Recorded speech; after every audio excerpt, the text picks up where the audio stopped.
This is AndyTube. In this video, I'm going to show you the correct vintage Singer buttonholer to use on the Singer Model 301 straight stitch sewing machine. Now I have 5 buttonholers here, and that's not a complete collection of the buttonholers that Singer made. There was an earlier version to these that was made in 1940, and there is a professional buttonholer like this, but that was a later model, and I don't have those at these time. Later in the video I'm going to be discussing all of these a little bit to show you the differences, but in the beginning here I want to show you the one for use with the Model 301 and how you can recognize it if you have it or you go to buy it, especially if you buy it online. So I'm going to remove some of these others out of the frame here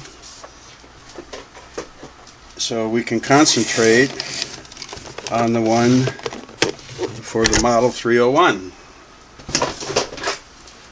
and that would be this one right here. This style of box is called the treasure chest, and this one is a burgundy color, or some people call it red.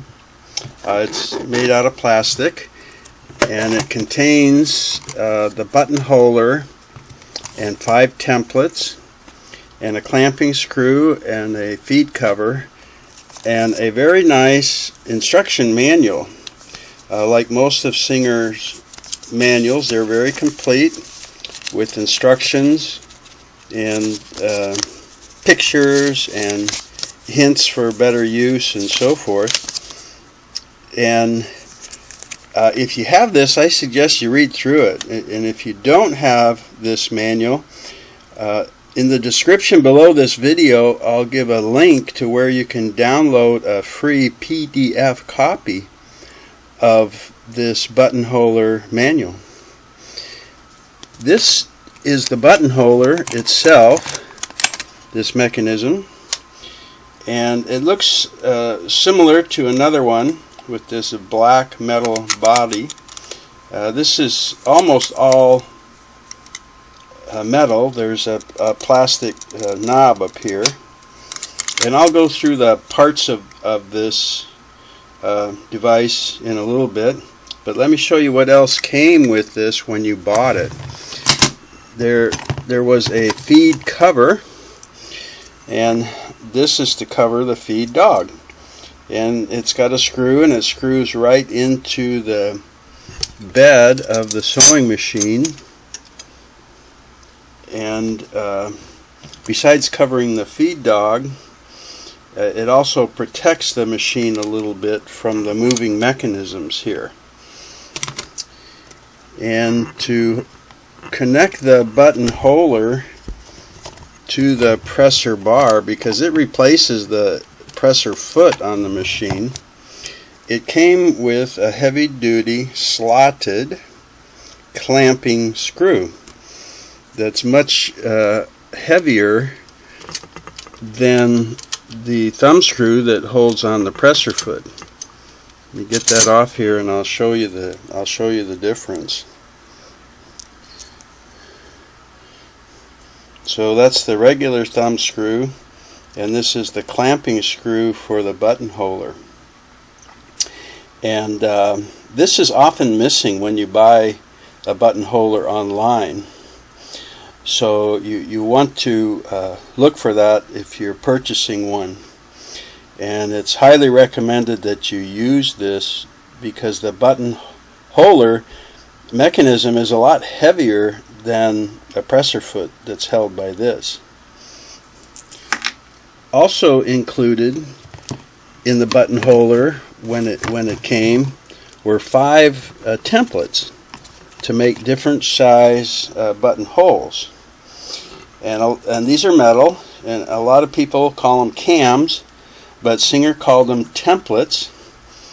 And as I said, there was 5 with various sizes, and the 5th one, there's little slots built into these boxes to hold them, and the fifth one is just stored in the device itself.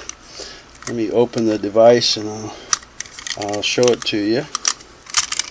This is where the templates are put in place to be used, and they just shipped it stored with one of the templates in there. So that's everything that came with the buttonholer at the time it was purchased. Now, over time there was 5 more templates available, and 4 of them were sold in this little cardboard box, part number 160668, and they contained they were 4 different sizes, kind of in between these 5 sizes. So you had a bigger variety of sizes. And the 10th one was what was called the eyelet template.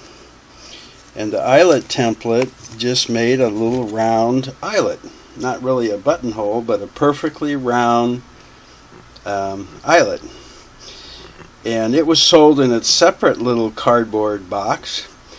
And it's a lot more rare than these templates for the buttonholers. The last time I looked on eBay, they were selling for about $50. So, but that was the 10th one, and as far as I know, that's the only 10 they made for this model.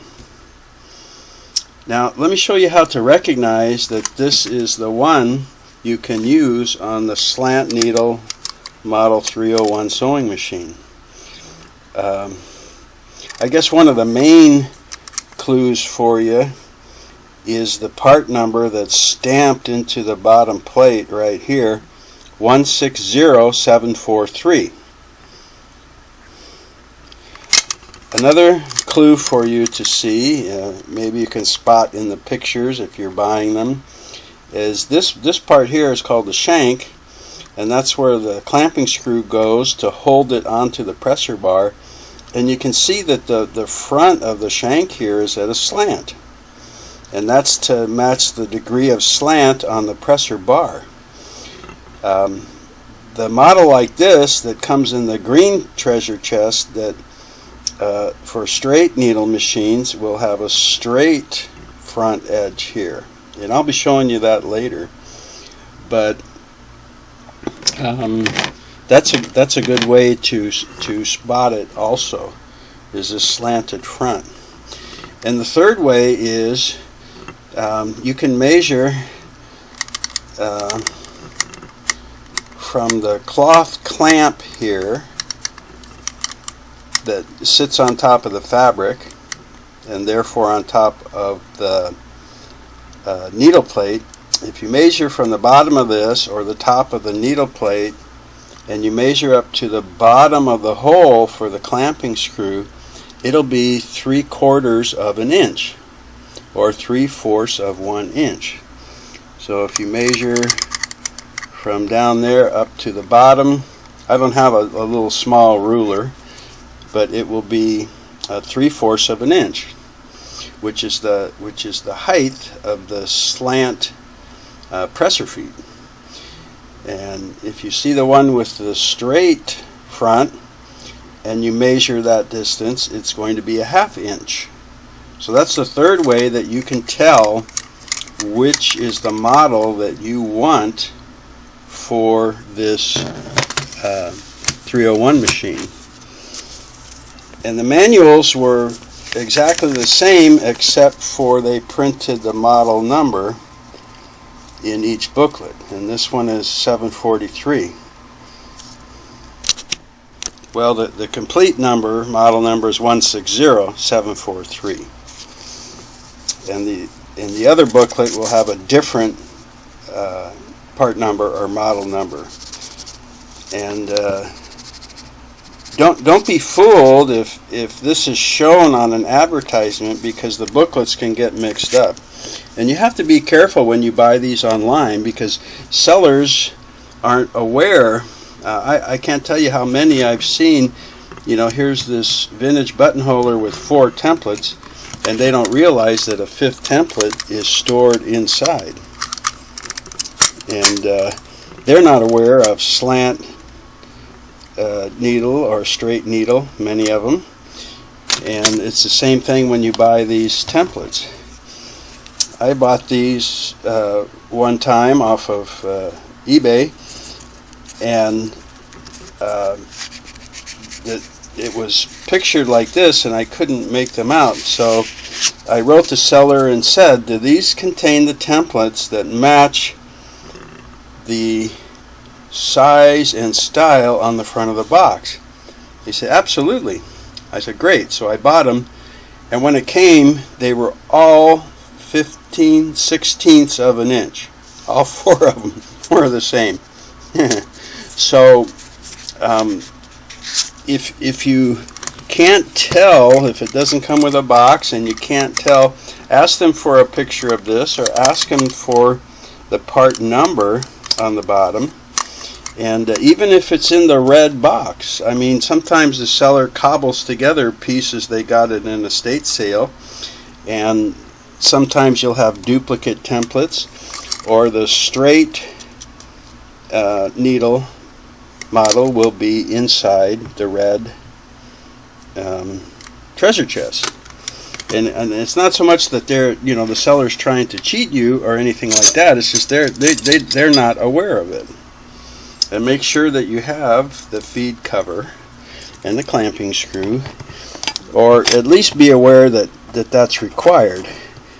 You know, so if it's not included, you can pay accordingly and get the missing part someplace else. So I'm going to reposition the camera now and show you the parts of this model and describe them and what they do. Then we're going to install it on the 301, and I'm going to attempt to make some buttonholes. And if any of you have seen my past videos and about when I try and sew, you'll see what I mean by attempt to make buttonholes. But this is really easy to use once you get the hang of it, and it makes beautiful buttonholes. So I think even I can do it. But let's take a look at the parts of the buttonholer.